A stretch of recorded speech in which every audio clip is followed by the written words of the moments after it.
మీద ప్రేమ నమ్మకంతో ఈసారి కూడా నన్ను గెలిపించినందుకు మీ అందరికీ నా కృతజ్ఞతలు.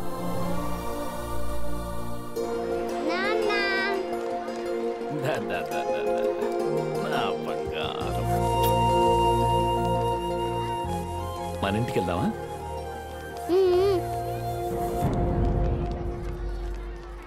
ఇట్రావే పిన్ని. భాను, ఊరి జనం నీ బిడ్డలు నీతో ఉంటే చాలుగా, దీన్ని ఎందుకు కలవాలనుకుంటున్నారు? పాపని కూడా నాతో బతకనివ్వరా? అంటే దీన్ని కూడా నా నుంచి దూరం చేసి నన్ను ఒంటరిదాన్ని చేసేద్దామనా? చిసి, పదవే పద. ఇంటికి పద.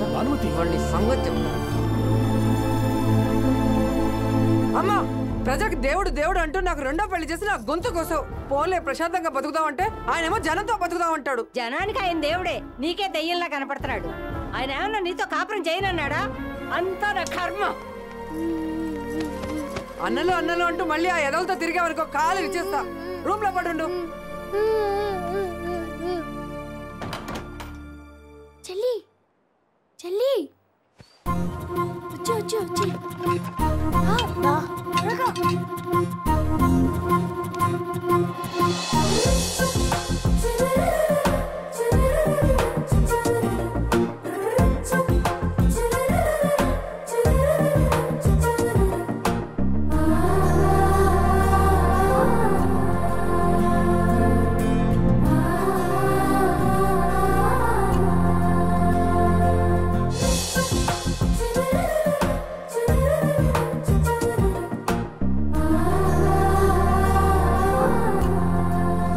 డబ్బులు పంచాం, చీరలు పంచాం, మందు కూడా పోసాం.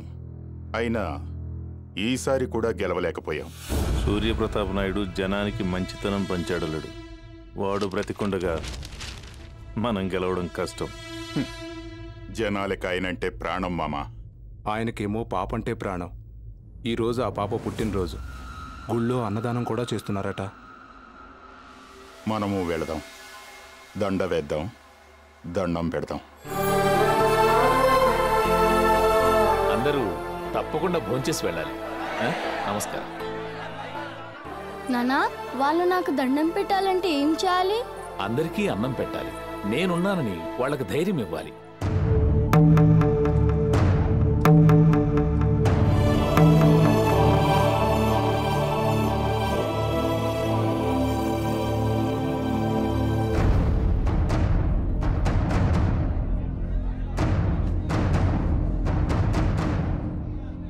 ఎలక్షన్లో నిన్ను గెలిపించింది, నన్ను ఓడించింది ఆ దేవుడే కదా.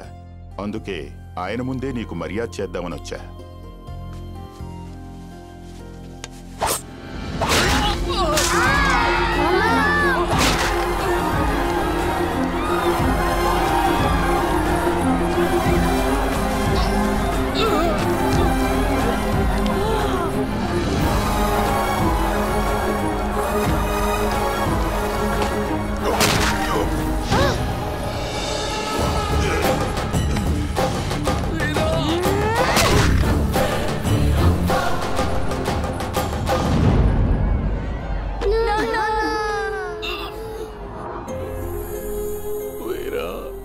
జనం కోసం బతకటంలో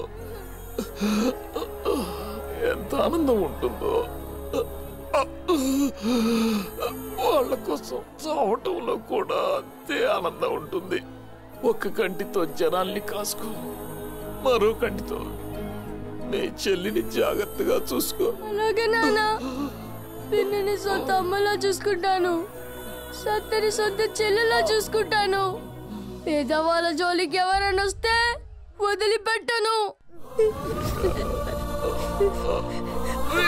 నానా, చెల్లి రా. అమ్మ నాకు భయం, నేను రాను. భయపడకు చెల్లి, రా. అమ్మ నేను రాను. ఎందుకురా వచ్చారు? మాకున్నది నువ్వు చెల్లి, మన ఇంటికి వెళ్ళిపోదాం రా పిన్ని. ఆయన ఉన్నప్పుడే ఆ ఇల్లు వదిలేస్తాను, మళ్ళీ రాను. ఈ పిల్లలకు మాత్రం ఎవరున్నారు? ఎళ్ళవే. వెళ్ళి ఏం చేయమంటావు? తాత ముత్తాత ఆస్తి అంతా జనానికి తగిలేశాడు. మిగిలింది ఆ పిల్లల తల్లి ఆస్తి, అది వాళ్ళకే చెందుతుంది. ఆ పిల్లలు పెట్టే ముష్టి తిని బతకమంటావా? వెళ్ళండి రా. పిన్ని పిన్ని పిన్ని, దస్తావేజులు తెచ్చాం, తీసుకో. మాకు ఏమీ వద్దు, నువ్వు చెల్లి ఉంటే చాలు. తీసుకో పిన్ని. ఫోన్లేవే, చాలా ప్రేమగా అడుగుతున్నారుగా. నువ్వు నోరు మూసుకో. పిల్లల్ని మోసం చేసి సావత్తల్లి ఆస్తి మొత్తం కాజేసిందని రేపు ఊరంతా నన్ను ఆడిపోసుకుంటారు. రేయ్, మీరు వెళ్తారా లేకపోతే దాన్ని నన్ను ట్రైన్ కింద పడి చావమంటారా? వద్దులే పిన్ని, మేమే వెళ్తాం. చెల్లి, అమ్మకు చెప్పి నువ్వు ఇక్కడే ఉండిపోమా. అయితే ఎవరిని కొట్టానని మాటివ్వు. అలాగైతే ప్రతి సమాధానాలకు వస్తూనే ఉంటా. మీకు ఇచ్చిన మాట ప్రకారం కారణం లేకుండా ఎవరిని కొట్టనమ్మా.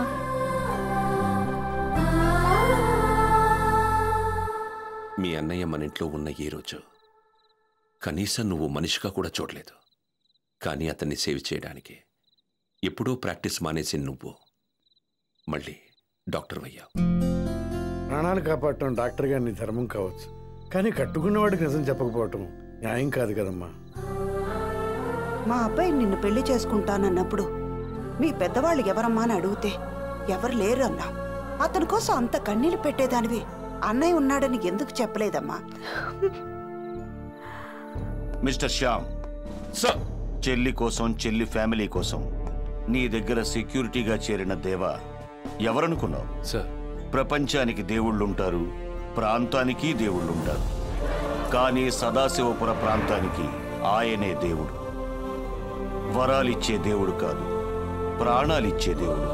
అవసరమైతే ప్రాణాలు తీసే దేవుడు. సార్, అతను వీర వెంకట సత్యనారాయణ. కిరీటం పెట్టుకొని యువరాజు, సింహాసనంపై కూర్చొని మహారాజు, క్యారెక్టర్లో రారాజు. రూపాయి నాణానికి ఒక పక్క బొమ్మ, ఒక పక్క బొరుసు ఉన్నట్టే ఈ సదాశివపురంలో మంచివైపు వీరా ఉంటే చెడువైపు కాటమరాయుడు, రుద్రమరాయుడు ఉన్నారు. 50 కోట్ల ఒక మంచి పని చేయడానికి 50 కోట్లు ఎందుకు? ఆ వీరగాడు అడ్డుపడతాడు గనక. జనాలకు ఉపయోగపడే పనులకు వీర అడ్డుపడడే. జనాలకు ఉపయోగపడేదే గాని ఆ ఊరిని ఖాళీ చేయించాలి.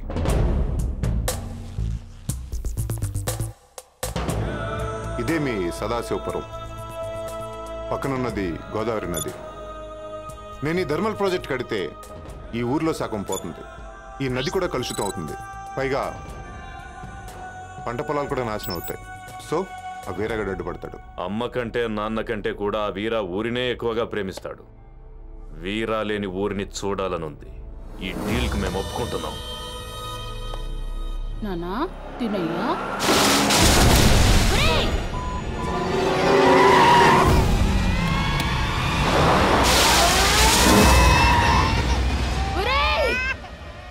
కళ్ళు కనిపించట్లేదట్రా? అన్నంలో మట్టి కొడతావా? నువ్వు బాగుపడవరా? మట్టి కొట్టుకుపోతావు. ఏంటే వాగుతున్నావు? పేదవాళ్ళకి నోరున్నది గంజి తాగడానికి, నోటికొచ్చాడు వాగడానికి కాదు.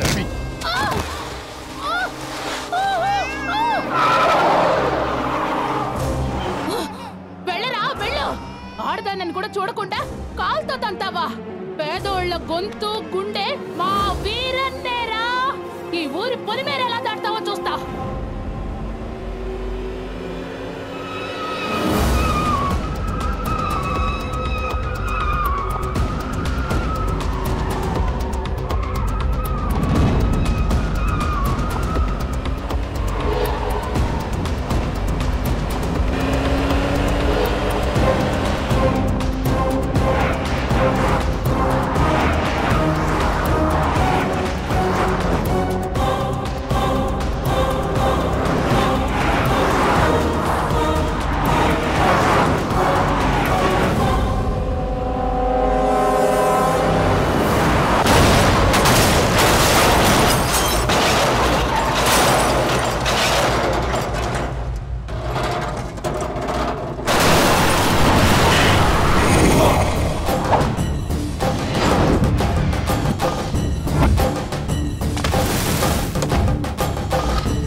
రేయ్ నేనెవరో తెలుసా? Vijay Srinivas, son of Lakshmi Srinivas. ఇప్పుడు వరకు మేము పెట్టని బిజినెస్ లేదు, కట్టని ఫ్యాక్టరీ లేదురా. రేయ్ అడ్రస్ చెప్పి దొరికిపోయావు. ఇక్కడ మిస్ అయితే ఇంటికొచ్చి మరీ కొట్టొచ్చు. ఏంటి కొట్టేస్తావా? ఊరికే ఎవరిని కొట్టనని నా చెల్లికి మాటిచ్చా. నా ఊరి జోలికొస్తే తాట తీస్తానని నా తండ్రికి మాటిచ్చా. రెండోదే ఖాయం చేసుకుంటా. అవునా? నా వెనకాల చూసే ఎంతమంది ఉన్నారో? నువ్వు నాతో గొడవ పడాలంటే నీ వెనక 100 మంది ఉండాలి. అదే నేను నీతో గొడవ పడాలంటే నీ ముందు 100 మంది ఉండాలి. నా వెనకాల ఉంది వీళ్ళు కాదురా, ఎవరున్నారో తెలిస్తే.